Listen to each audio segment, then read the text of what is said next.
Hello and welcome to Everywoman. I'm Shuli Ghosh. This week, the women who defy convention and change opinions.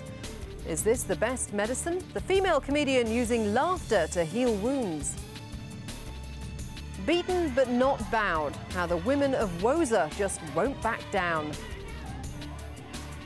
And former Wild Child DJ Shamer tells us why she gave up her partying ways.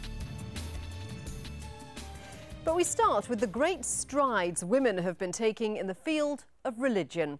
Women have become Buddhist monks in Thailand, ordained as priests by the Church of England, and adopted as rabbis by liberal Jews. But perhaps most astonishing of all, last year women in Morocco were appointed as Islamic preachers. The murshidat, as they're known, were created after the 2003 bombings in Casablanca. As Everywoman reports, it's hoped these female guides will encourage a more tolerant Islam.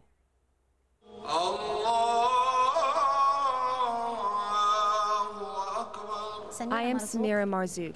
I am 30 years old and I am a religious preacher. Samira is one of 50 women who recently graduated as female preachers, or murshidat. This project is a first, not just for Morocco, but for the entire Islamic world. There was a need felt everywhere, not just in Morocco, all over the Islamic world, that, there is a growing, attitude that the Islam practiced is getting, more and more extreme. And there was a need to readdress the situation in a way or other. We will be teaching people in the evening time, and we will spend the morning time as mosque administrators. Also, we'll be having activities outside the mosque. For example, we will be holding sessions in hospitals and prisons. You have, for instance, jailed women who need to know more about their religion. You have hospital patients who need to be spiritually guided, especially the ones with chronic illnesses. And more women are set to follow in Samira's footsteps. My name is Amina Dad. I'm 31 and I'm training to be a female preacher or murshidat. I was born in Fez in 1974. When I was younger, I didn't wear a headscarf, although I do come from a conservative family. My father, mother and sisters are all respectful of religion, of Islam, doing their daily prayers. But the decision to wear a headscarf, I took it only 3 or 4 years ago. I think that the veil does not mean the same thing for men and women.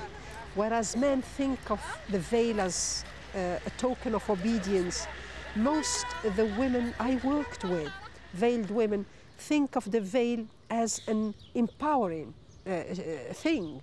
So they want to use religion, their own religion, not the male vision of religion.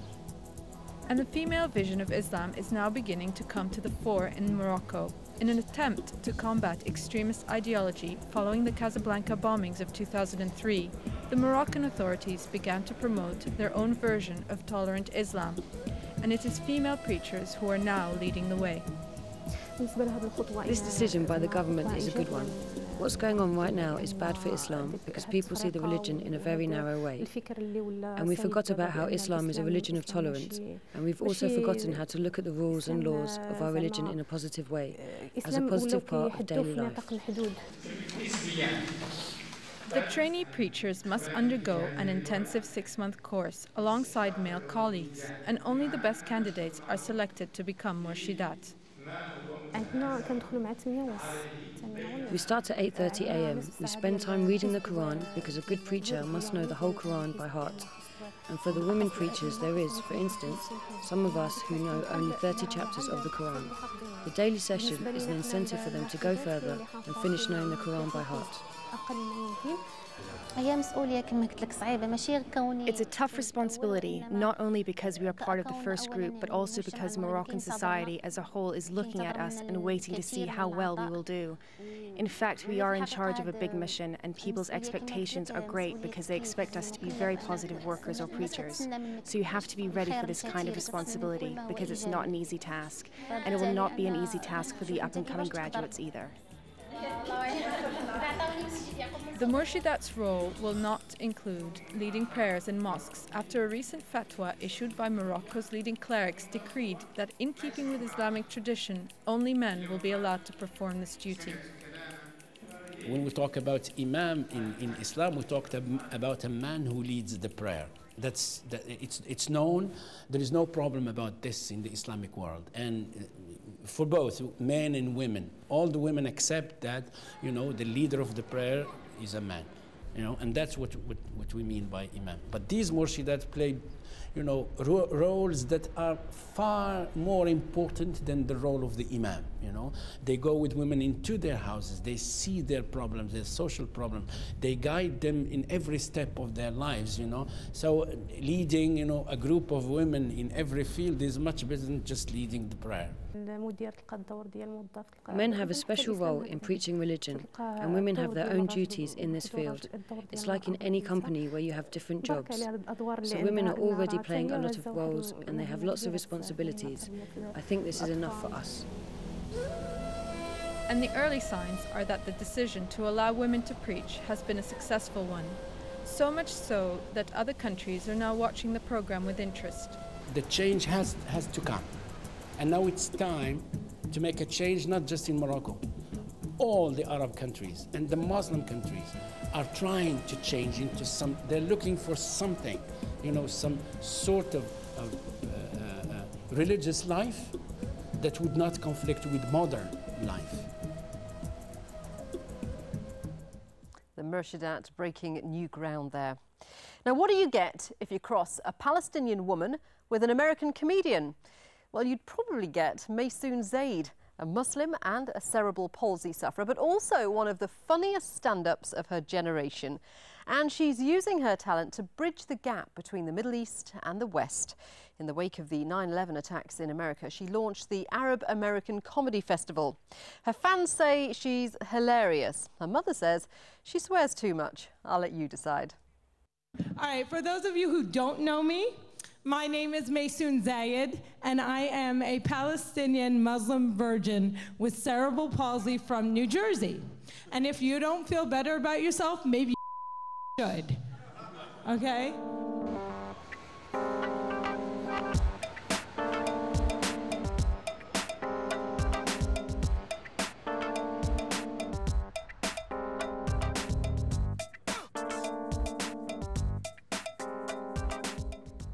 After September 11th, Dino Vidala and I, who is my partner in the comedy festival, realized that the negative images of Arabs in the media were just ridiculous. There was just so much negativity towards Arabs.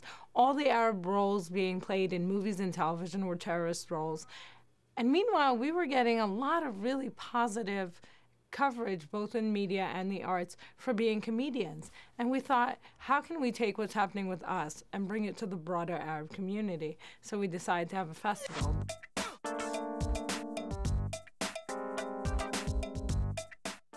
Are you guys having fun at the 4th Annual New York Arab American Comedy Festival? So fun. So amazing. This thing is crazy. 4 years. Dino Vidala and I founded this 4 years ago. 4 years! When I first saw Maysoon, I was delighted. She was at a fundraiser, and there were some conservative people that got very angry, and they protested outside the hotel, and the police was called. So I had never seen so much fuss over a comedian. Being a Palestinian girl in New York is extremely, extremely challenging. Identifying as anything other than I'm just gung-ho American is challenging in the United States. Identifying with a country that's Arab is even worse because this is New York City. This is where 9/11 happened, and that is associated with Arab names whether we want it to be or not. But add to that the final level of associating with Palestine, and it's just people just freak out. People freak out. So my dad, I love my dad. You guys heard about my dad before? Hajj Musa Zayid. He's amazing. He's a very distinguished Arab man who looks exactly like Saddam Hussein.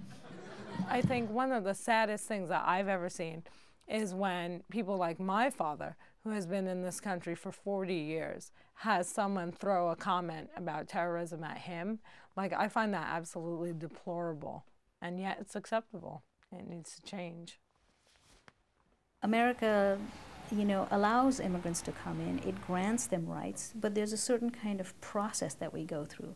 And it takes 3 generations for an immigrant community to completely assimilate itself and be really, truly accepted as American. Maysoon lives with her parents and sisters in New Jersey. Coming from Palestine and from the culture that I come from, I would like you to tune down the jokes and avoid, language that would offend people like me and your sisters and our friends. No idea who the is. That people off. I like that she can stand there in front of an audience and make them laugh, but I really don't like when she uses any words that we do not approve of. And as they were growing up, God help any of them who use the word like this. I would have disowned her. I have no choice now. When I'm talking about George Bush, I can't find a non-curse word to describe him. So part of it is that's the language that most appropriately conveys the message that I'm trying to convey. And part of it is, when you're, at a college or at a comedy club, people are used to hearing that kind of language. Well, I think that humor is the best way to break down fear. It really is it is the best medicine that one can have. My husband's Irish, I'm Lebanese, and that's a good combination, right? The boys are gonna grow up to be drunken terrorists.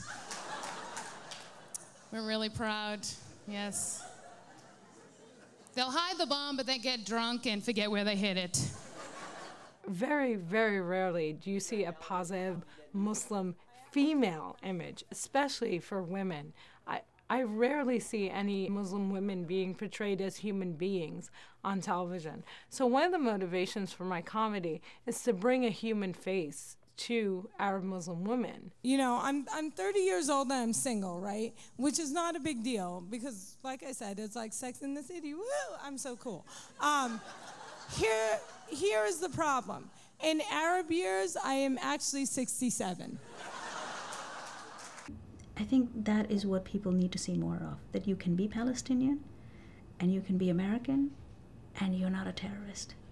And this is what's needed in this day and age.